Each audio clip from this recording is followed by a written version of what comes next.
law school seems fun. Decided to go to UC Davis. The first few semesters I would, scream in my head like, tell me what the answer is. Like, let me Yeah. let me just know it. At the end of the internship was when I think I got my first real heartbreak, I would say. You were not fixated. I feel like I shouldn't have taken that international humanitarian class. So if you're going through a rejection, it's a positive thing because you have tried to go after thing that you really wanted, really cared Yeah. for. Ecosystem in general seems quite closed. Yeah, extremely close. Welcome to season 1 of Wish I Knew That, a podcast where we dive into the topic of building a career outside law, navigating career pivots, and channelizing your inner curiosity. I am your host, Preeti, and I graduated from Lady Shri Ram College, and post that I decided to pursue law from Jindal Global Law School. I currently work with a leading legal tech SaaS startup as part of their business team. I previously have experience working in dispute resolution and arbitration. So that's about me. In our first episode, I speak with Dishan Rao.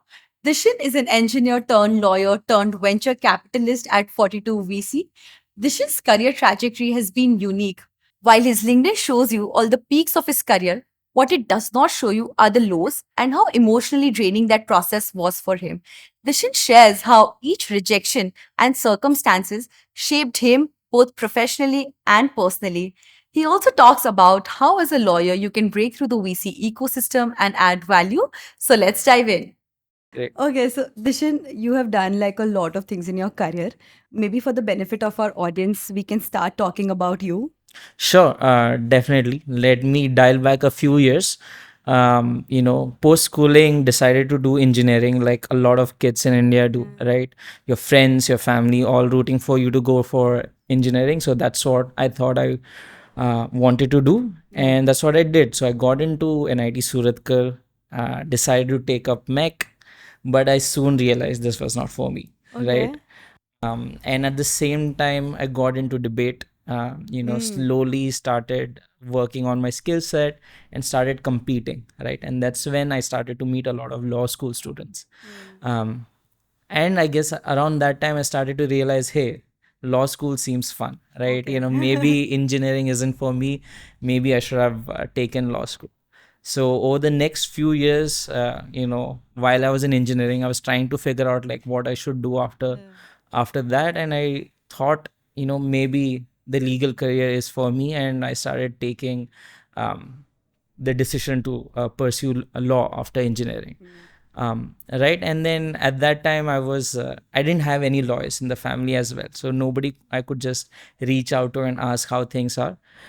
So did all of my research online, try to speak to a few folks, decided to go to UC Davis after the entire, I'm skipping over the entire application and the research I went into, but decided to go to UC Davis for my postgrad Juris Doctorate after engineering.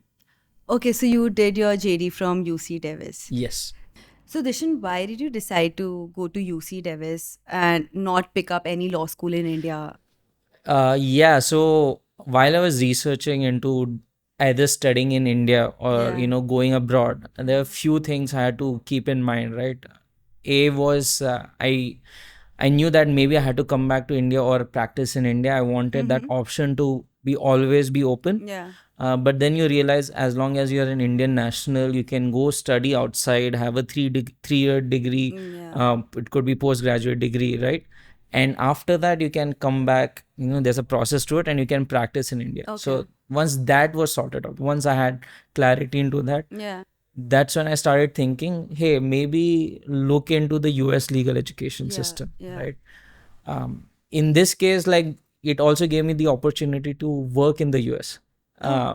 So that, and for the fact that the US education system is known for its quality and the kind of how rigorous it is, I knew, and for the fact that I had been in the Indian education system Yeah. for so long, and I wanted to change that. Yeah. I knew I wanted to be in California. I wanted to be close to tech. I had an engineering background. I knew I could leverage that if I was close to all these, I would say, tech companies in the Bay Area, right? Yeah. So that's when, while even though I applied to all the universities across the states, It eventually came down to a decision between Davis or a few universities in New York, Okay. etc. You raised a very good point about like, going to US and having this idea of options, Hmm. like taking decision that sorts of open the door for you and taking certain decisions that sort of close the door for you. Like, do you want to chat more about this? Like, did you Yeah. sort of use this framework always to make any decision? Like, S- because I, for one, didn't do that. I mean, I picked up a niche and just put in all my energy Right. to like achieve that particular goal. Right. No, I think during engineering, I knew I wanted to hedge my bets also. Yeah. Until engineering, it was put in your 100% into one thing, go after it, and only then kind of figure out, hey, if this is for you or not. But Yeah. soon I wanted to get out of that framework of Yeah. thinking. Yeah. So even while I was applying to law school, I knew um, I wanted to be in California, but at the same time, I wanted to have a decent scholarship. I know it's quite expensive to attend law school in the US. So I applied to a lot of schools, especially if you're applying to law schools in the US. Yeah. And if you're an international candidate, Yeah. you are it's quite competitive. Student debt is also real. Student debt is also real. It's quite competitive. Yeah. So Davis was quite good in California. So were the other kind of other Yeah. law schools that I applied. They were probably regionally quite well, Hmm. and that was fine by me. I needed a Yeah. good scholarship, and I wanted to be close to the tech ecosystem in the states. Yeah. And I want a law school which provides me access to that, Yeah. right? So Davis, for those reasons, was perfect. Yeah. And yeah, those 3 years were Yeah. it started off kind of rough because completely different from Yeah. engineering. The Um, pedagogy must be so different. Like, Different. do you feel like you did a lot of unlearning as well? I mean, you said like, law schools are extremely rigorous in US. I mean, I would say that the idea of law school or law school in just general are very rigorous academically, and there's a lot of pressure on you to, I mean, I feel like to prove yourself, and because you're also doing a lot of unlearning the way it's being taught. So I just want to like understand how that experience of like going through that curriculum and just like whatever law school had to offer, were you able to take that?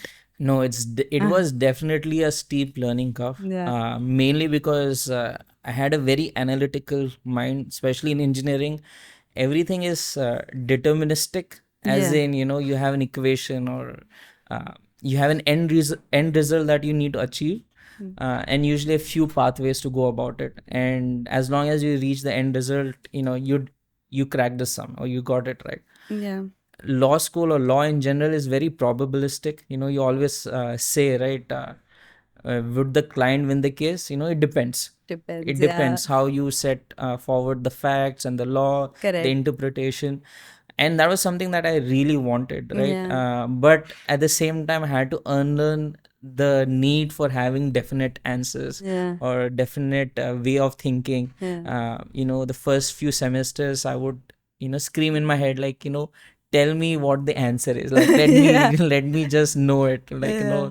uh, but soon you start to appreciate the kind of diversity in thinking what law in general, the training in Yeah. law in general provides you. Yeah. And that was a learning curve, but eventually after the first year of going through the basics of Yeah. all the league, like, your torts, your Yeah. civil procedure, etc., like, you kind of get a sense of where this is going. Hmm. And probably in your second and your third career, where you're choosing your electives, you're going deep into subject that Yeah. you're interested, that's where you really engage, both from a as a legal professional and as a student. Things Yeah. start getting quite exciting then. Yeah.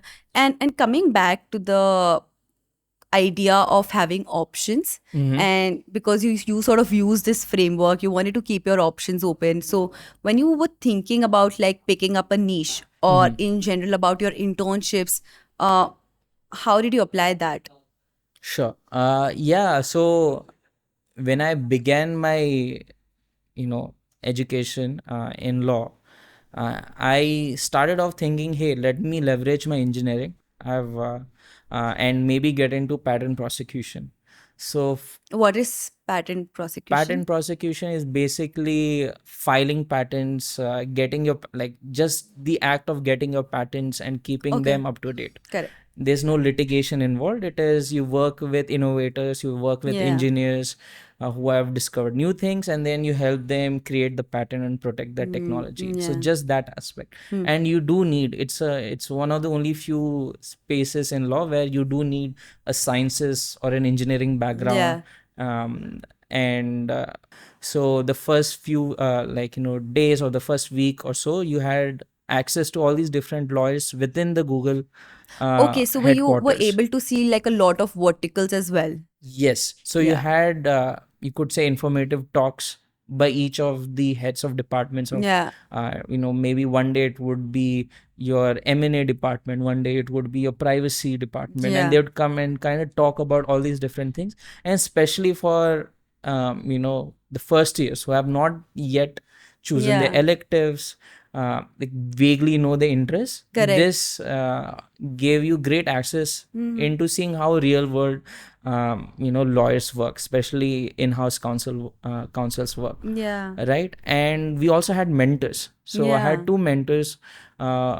One a mentor, he was handling the patent side of things, and the other mentor, she was handling the M&A transactions, right? And I think those mentorships were also quite crucial, right? Yeah. So soon after that, obviously they pair you up with law firms that work with Google, and I got to work with a really amazing law firm called Foley and Lardner. Worked for the patent prosecution team, Yeah. and it was like a dream internship, right? Yeah.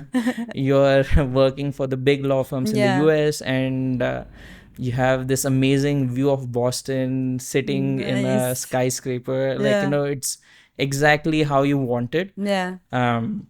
But at the end of the internship was when I think I got my first real heartbreak, I would say. Okay. So if you are an international candidate Yeah. and you're working or want to work in the US legal system, it's quite difficult to get your first step in. You mean Main the breakthrough? breakthrough. Like the foot in the. Okay. Yeah, not necessarily in terms of your skill set or your Yeah. ability to work in the US system, but more because of the, sad to say, but the US visa system. But I knew I had to pick myself up and kind of figure out like what to do. I had 2 more years of law school, and that's where my mentors from Google like really came in, right? So as I mentioned, I had another mentor who was a transaction attorney, Yeah. and soon after that I started exploring different areas of law as well, right? Yeah. I knew I had, You were not fixated. I was not fixed. I was coming from a place of curiosity Yeah. and not following a path just because it made sense on a paper. Like, Yeah. patent prosecution made sense. Yeah. Did engineering, now doing Yeah. law. But hey, let's check out transactions, Correct.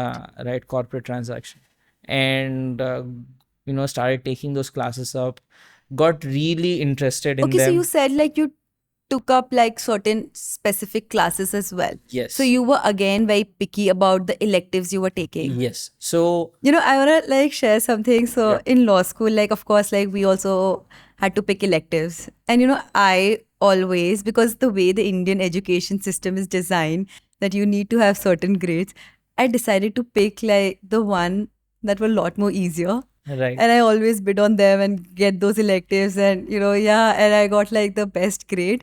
But now that I think of it, I feel like I shouldn't have taken that international humanitarian class. I should have maybe taken something else. No, I'm pretty sure I might have also taken a few classes here or there to manage my workload.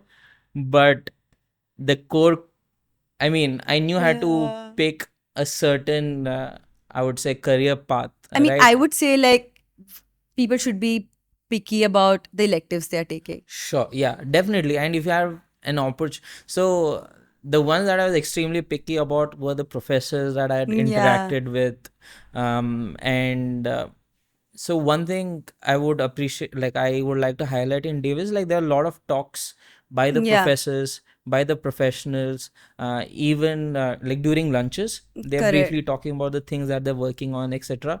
So you kind of get an understanding of what, Yeah, what's happening out there, I what agree. Yeah, what classes the professors are taking. So those were an amazing intro to like a the really good professor industry as well. and the industry as well, right? Um, And so yeah, decided to take mergers and acquisition. That was something that I thought like, hey, this is my newfound interest. okay. Let's dig deep. And I was soon about to graduate, and that's when COVID hit. There were two things that I could have done, right? I could have stayed back. I had time taking, obviously, like you have only limited amount of time after you finish your law school, right? So time was ticking. I could have maybe found some job, or like maybe started working for a small law firm. Decided to stay back, could have gone down that path, Okay. or thought ki like, hey, let's get back to India, go back, maybe work in the corporate space in India itself. Yeah. And if I have to come back to the US, Yeah. I mean, maybe I'll come back with a few years of experience. Yeah. um and because of that scholarship that I'd gotten at the beginning, right, that helped me make this Yeah. decision. That was just easier Yeah, to take that otherwise the decision. financial burden also Yeah. starts kicking in. I'm sure. And so yeah, so I decided to come back to India, and thought I would apply to all the big law firms I have here. a question here Yeah. because you studied there and like you said, like you are, of course, the first person in your family to pursue law. Uh, how did you sort of come up like with the network that you were looking for? Because you said like there you had like a lot of opportunities to network around, meet great people. In fact, a lot you met your mentors there. Hmm. So how was that transition for you to build that network again, to build those connections again? Yeah, I mean, a lot of, so COVID was unexpected. So moving back to India was also unexpected. So I Yeah, had not really planned my landing here. correct. I was like, let me just, I had to come back via Vande Bharat mission. Just Really? yeah. So just come back. Came back to Wow. Mumbai. I was like, I'll figure it out. So one thing that Davis was really good at was inculcating just going about networking, right? Like how do you Yeah. go about networking? Because it's just to get your job in the US also, they have to train you. Networking is the way. Networking is Coffee definitely chat is the the way. it's definitely the way. I think this is something like, of course, like we have like these seminars and like lawyers coming and teaching you certain courses. I mean, that is of course there. But what I feel is like the aspect of networking, like you optimizing on LinkedIn, Mm-hmm. all of that is sort of missing here. Right. I mean, back then it was definitely missing. Right. Yeah. No, it's we had a strong push from the faculty, not only faculty, I mean the career support staff as well, right? Yeah. They, we had sessions on how do you go about networking. We had Yeah. folks come from outside. There were plenty of opportunities to just go speak to folks, kind Correct. of get in a habit of the entire notion of networking. Yeah. Sometimes it feels either too daunting for an Yeah. introvert like me, Yeah. an engineer, like Yeah. feeling out of place, but you Just kind of, going up to someone and talking, yeah, just making that conversation, it's of course like as a student it is difficult to do. it is difficult, and I must recognize that. But like anything in life, if you keep doing it, you kind of figure out, okay, what exactly Yeah, works and what exactly is networking also. You I get a feel like sense of it. because I mean, as you said, like that process, that rejection was a difficult one. Right. So and you like highlighted how you sort of withstand that rejection as well. I mean, because people get sad and Yeah. these things happen to a lot of us, like Yes. getting these rejections and all of that. um I mean, could you like give us like some pointers as to how do we march forward? Right. And we have when we have this rejection, how do we look at it and learn from it? and Right. just not really look I back. think you should. So if you're going through a rejection, it's a positive thing because you have tried to go after thing that you really wanted, really cared Yeah. for, and maybe you have gotten a no, right? Mm-hmm. And then obviously it's fine to feel bad, but the sooner you start realizing is there's no one single opportunity that would define you. There are, Mm-hmm. if you are interested in one thing, there are multiple doors which have similar open. I mean, maybe they'll be opening to a similar opportunity. It's for Yeah. you to figure out what those Just doors are harness that. and start Yeah. knocking at them, right? Meanwhile, at the same time, just improving your skill set as a student. You should build that confidence that Yeah. hey, you can do the work, get the Yeah. job done. Attitude should be there so Yeah. that when the opportunity arises, you can deliver and then you can really cement your place. Sure. So the same thing I applied even when I came back. So I just started knocking on, like, doors of all these partners at Yeah. Khaitan and Sam and Cam, and I was like, I just wanted to reach out. Yeah. In fact, I I have a even, question. yeah, Did you make sure like you're personalizing your like application?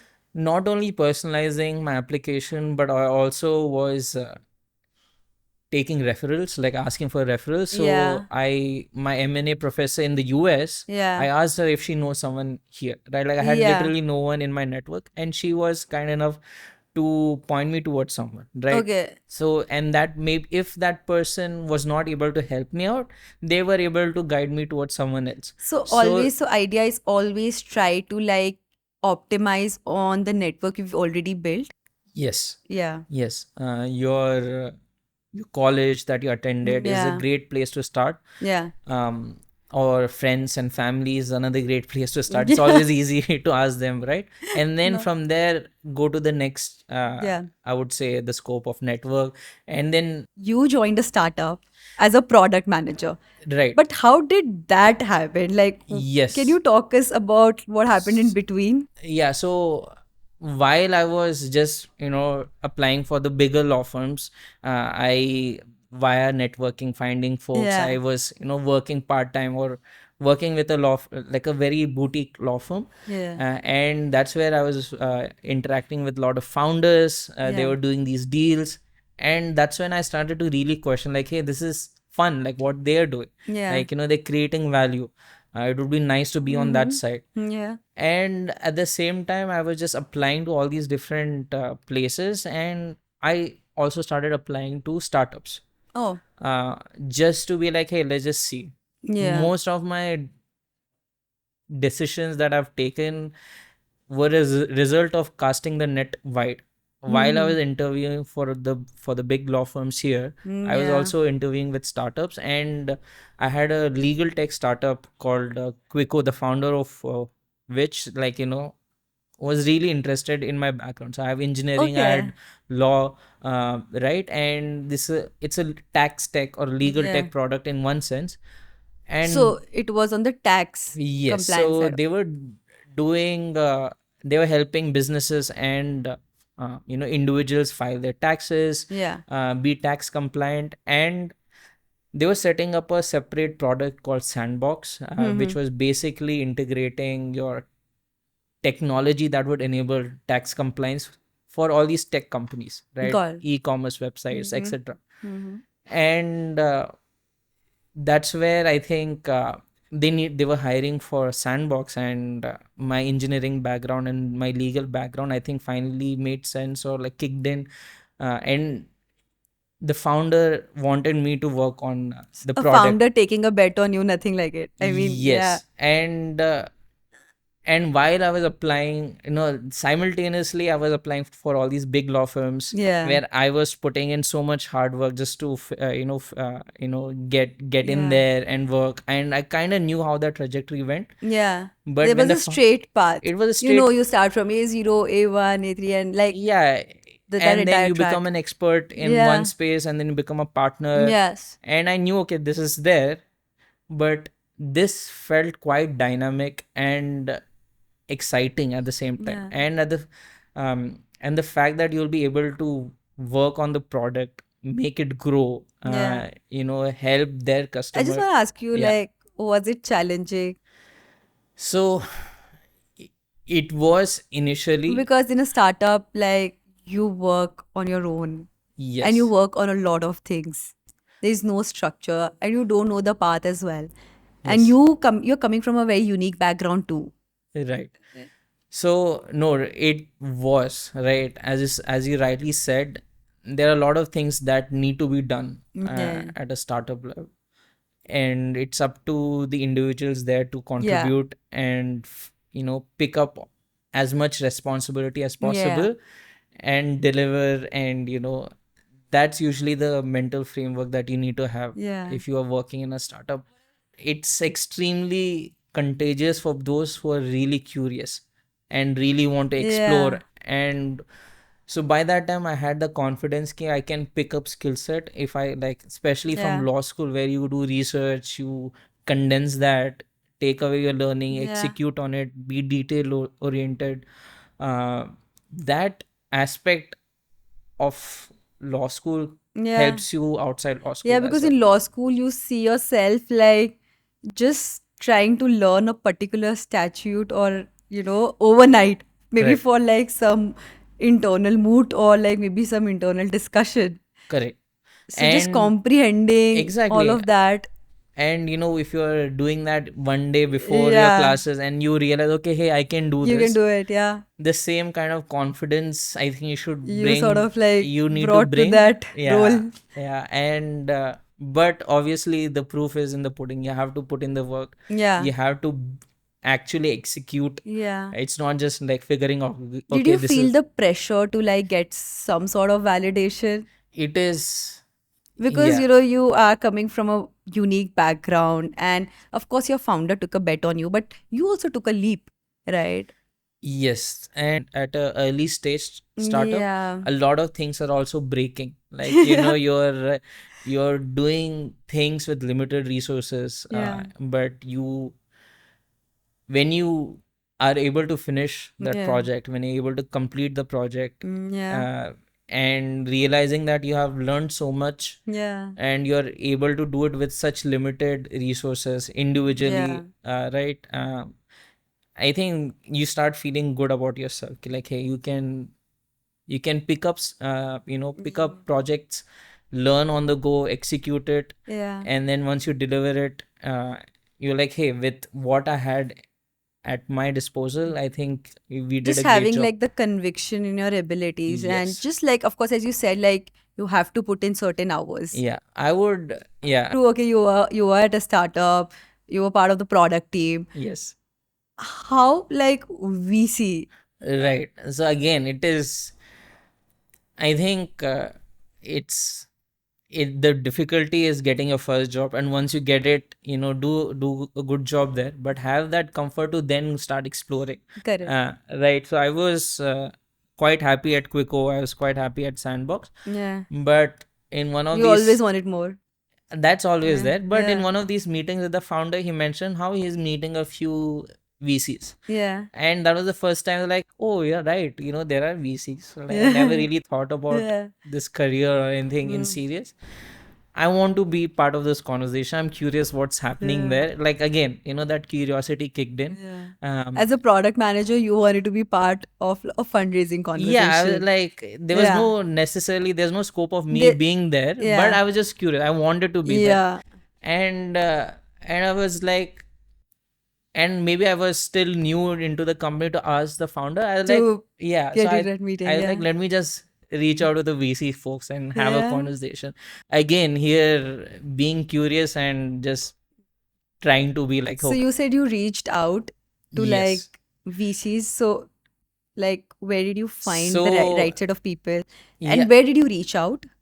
right. So first was I obviously did research online just to kind of see what they do, kind of understand what the Yeah. you know their day to day looks like, etc. Yeah. And it was again like this especially for when I thought I'll go speak to a few VCs.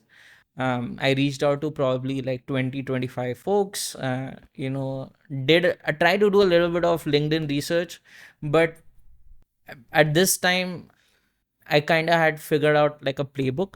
Yeah. wherein I was not just reaching out to these folks just for having a conversation Yeah. and getting to know them. Like, didn't want to have such weak frameworks, right? So Okay, I so knew, you didn't want, like, as you said, vague conversations or vague agenda with them. You were very yes, specific. yes, Can you like I'll I'll give maybe I'll us walk. the, yeah. Yeah, I'll walk through with what I thought I had in mind. I wanted to know a bit more about the VC space. I want Yeah. to understand how it works, what do these folks do, Mm-hmm. etc. Mm-hmm. That was one, educating myself.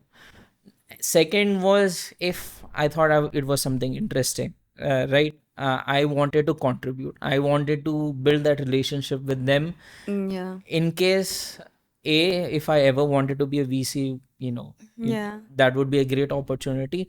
Or let's just say, I know they would be connected to a lot of startups. Like, if Yeah. not for the previous company I was working for, they could probably refer me to some other companies, right? Yeah. Like, there are potential ways in which I could gain, but at the same time, I had to also really figure out what I can give to the Yeah. VC folks. The relationship is like a give and take. You can't just Correct. You assume really ki, like, have to like share the values that you'll be bringing. exactly, Yeah. exactly, and you can have an idea. I mean, this is where all your work that you have done historically really comes into forte, Yeah. right? You can But how do you always, structure your work? Like a lot of people find it very difficult. Maybe they've done like amazing things, but they find it very difficult to like structure that and, bring out the real value to their prospective employer. I'll tell you how it could be quite simple. Let's say how I reached out to Ashutosh, who's my current boss, the general partner at 42 VC. Okay. He was setting up his fund in the US. Yeah. I told him I've done law in the US. Yeah. If you want me to do any research Yeah. and help you with any legal stuff, Mm-hmm. be an extra ear for you to, in case you want Yeah. to discuss something, I could be that for you, Yeah. right? Even though I've not taken any classes in, startup law or VC Yeah. setup or anything, but I kind of knew I could research and I could help him out. Yeah. This was my experience of working a bit, having Mhm. that confidence in myself to be Yeah. like, okay, I can research and provide some value. So you reached out to Ashutosh. Yes. Okay. And what's next? So Ashutosh was setting up his fund, and VC ecosystem in general seems quite closed. Yeah, extremely close. But I never got to feel like that because I was quite lucky to meet Ashutosh Yeah, at I the feel right like time. you not just like lucky, but you happen to be at the right place at the right time. Correct? And this is something I feel like also because you were so proactive always. And you used a framework of, always having that, again, like going back to the same thing when we were Right. discussing the idea of having options. Right. Yeah. So, as I said, my goal when I was curious about the VC space was not working for, Sequoia or Axel. I was just Yeah. curious, and I Maybe was they would have asked you a question, MS Word or MS Excel, and then you would have picked MS Word, and they'll be like, okay, not sure if this is the right place. yeah, maybe. So Yeah. maybe I was not ready for those VC firms at that Mhm. point in time, but I reached out to as many folks as possible, right? Yeah. And I realized, I knew ki, like, I might not get a response, and then I didn't get a response from Okay. a few of them, Yeah. But because that's fine. that's fine. That's That's part of the that's a process. part of the process, Yeah. right? Because you don't know them and they are busy with their own day-to-day Yeah. work. They have a lot going on their plate and they cannot respond to everyone coming out of Correct. but there were a few, like, there was Ashutosh who responded. There was also Arjun from Speciale who responded. Yeah. We spoke for a bit. But as I said, Ashutosh was setting up his fund, and while he was doing that, I was, helping him over during the weekend, No. just to a I wanted to just help him out, kind of get my hands dirty into a field that was a bit new and different. Yeah. I think it eventually came to that, but the first initial few months was me helping out him with, like, Okay. research into certain markets, Yeah. etc. Yeah. Or And what was your title?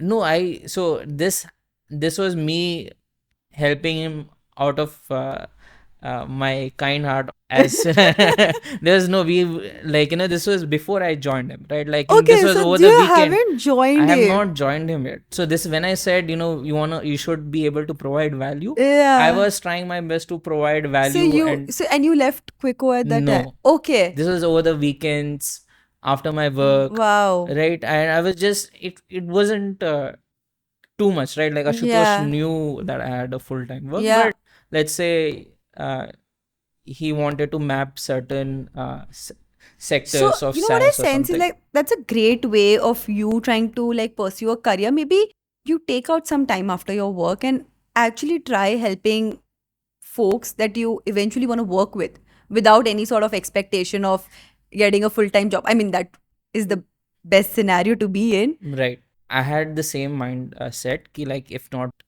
I mean, first I wanted to check out if I really like this. Yeah. Like, I had Test the water. test the waters. Now I didn't have any pressures. I had a job. Yeah. I could just, check it out. And then for the next 5-6 months, I did that. I think we both kind of understood how we could work with Yeah. each other. Yeah. Ashutosh got the confidence, Mhm. right? And then once the fund was set up, that's when I joined him full time. Okay. And what was your And title when you I'm joined? an associate, Yeah. but as you said, like, especially for a new fund and a small team like Yeah. ours, you have to do everything under sun. Yeah. Obviously, the investments, the due diligence, Yeah. that's your core. But your networking, your operations of running Yeah. the fund, all of it comes under the ambit of an associate who's working for a small fund and a new fund. Yeah. But that's the exciting part. You're building things up, ground up again. A young lawyer or someone who's just graduating and they want to break through the VC ecosystem, what are like certain things you want them to focus on? Right. Maybe it can be taking up the right sort of courses. Definitely. I think once you have done law, even if you don't want to practice law at a VC fund, you might be expected to know just the basics or the nuances of investments, Mm-hmm. post investment legal diligence. Mm. And if it's for an early stage, it's not that complicated. It's pretty Yeah. simple.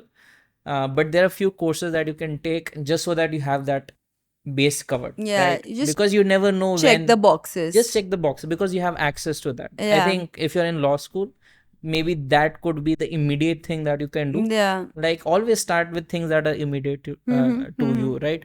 Second would It's be, someone who is maybe, let's say, a young professional.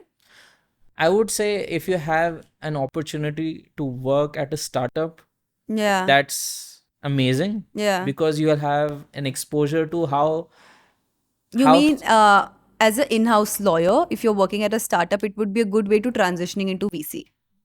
you can start off with an in-house Yeah. role, right? And if you're really interested in the VC side of things, okay, so what does a VC do? They Yeah. invest. Just Yeah, talk about like your yeah, day. I mean, they I want to invest. listen like how do you start your day? So, especially for like early stage Yeah. VCs, right? Like, we have to meet a lot of founders, invest in early stage startups, Yeah. and hopefully a few of them turn unicorn or even bigger, right? So Yeah. that you recoup all that investment for the entire fund. Yeah. That's the general, uh, I would say, guardrails within which we are operating. But we need to know what it takes for a startup to go big also. Like, Yeah. even from an operational point of view, you should have idea, Mhm. right? Of how things work. And that definitely, helps you make those investments, right? Because you have to also evaluate the startups Startups and based the on how founders. and the founders. Yeah, you have to Exactly. set those parameters right. To get into the VC role, I think the best way is to be exposed to the ecosystem, Mhm. meet with the folks, try to provide value for them if possible. Um, See if you could angel invest, see if you could work for a startup. Obviously, these are one way of going about it, especially for early stage Yeah. investments. But a lot of later stage VCs also have a rigorous hiring process where Yeah. They're very they specific. and also very specific. Like, let's say if you're a consultant, etc., Yeah. right? those are one of the pathways in which you can come Mm-mm. into the VC space. uh, You have to make MS Excel your best friend and not MS Yes. Word as a Yeah. lawyer. Especially if you're a growth stage VC, because early Yeah. stage ventures for us, sometimes we don't even see revenue numbers for few months. So Yeah. it's an entire spectrum, and you'll figure out what fits as well. Yeah. Maybe there are folks who are more interested in a bit more number crunching, so they might go a bit more later stage. Yeah. A lot of folks might be interested in early stage investment, Yeah. where it's qualitative investment, deep understanding of trends, etc. I think just try to reach out, feel free to reach out to me as well. Yeah. And yeah, I think that's Dishan is extremely active on LinkedIn. yes. I've tried to get on Twitter a few times, but I Uh, still can't figure it out. I really like the point you raise about uh, that, let's say your fund only look at B2B SaaS. Mm-hmm. And within B2B SaaS, of course, there are so many verticals, right? Mm-hmm. Healthcare. Like, for instance, I am working at a legal tech. So Yes. I think people, if they can like pick up their niche, Yeah. and that, and of course, like that niche is something they are also bringing their domain expertise, that sort of helps you build your case. Yes. Because Yes. that's the reason how I was able to like navigate like my role at Spot Draft. And I think one takeaway here would be, you start off quite young, especially you pick up your Yeah. areas. But I think the opportunities out there right now, there is plenty of opportunities for people to have non-traditional, Yeah. job And I titles. see like lawyers, I mean, doing pretty well.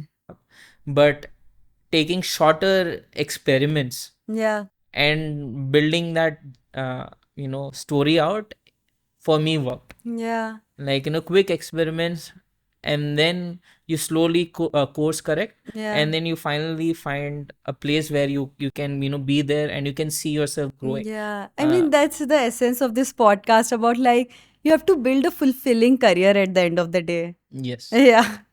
I Yes. mean, but thanks for sharing that. It was really insightful, particularly for me. I mean, Yeah. before we end this, I want you to talk about imposter syndrome, because a lot of people face this on daily basis, No, including definitely. me. So No, I want to including hear me, I would also join in, because when you invited me to the podcast itself, I was like, why me? Like, like, मैंने क्या कर दिया है कि, like, people want to interview me. But it is common. Everyone goes through it, regardless of what stage they are in their career, yeah, right? And I think it's not. It stems from a positive fear of doing good. yeah. Like, you want to do good. You have You these. care about your work. You care about your work. You get emotional as You well. get emotional as well, because you want to do really well, Yeah. right? And then people who generally have imposter syndrome, which is most of us do, they are doing a good job, right? It doesn't matter if you embarrass yourself in front of the world. You Yeah. have to start small. You need to do the Having that job. beginner's mindset. You need to have that beginner's mindset, and you you are on your own path, Yeah. and you need to compare what you have done to the past, and you should be proud of yourself for doing what you have done Yeah. so far. And it's an accomplishment in itself, right? Like, Yeah. you do something and then you achieve something, but not negate that achievement by comparing it to someone else's, Yeah. or by having extremely perfect standard of what that success looks like. Yeah. But have pride in the work that you have done, and continue to work hard. I think having that mindset change, Yeah.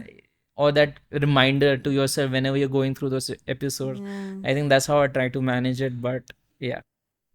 Okay, that's all I have for you, Dishit.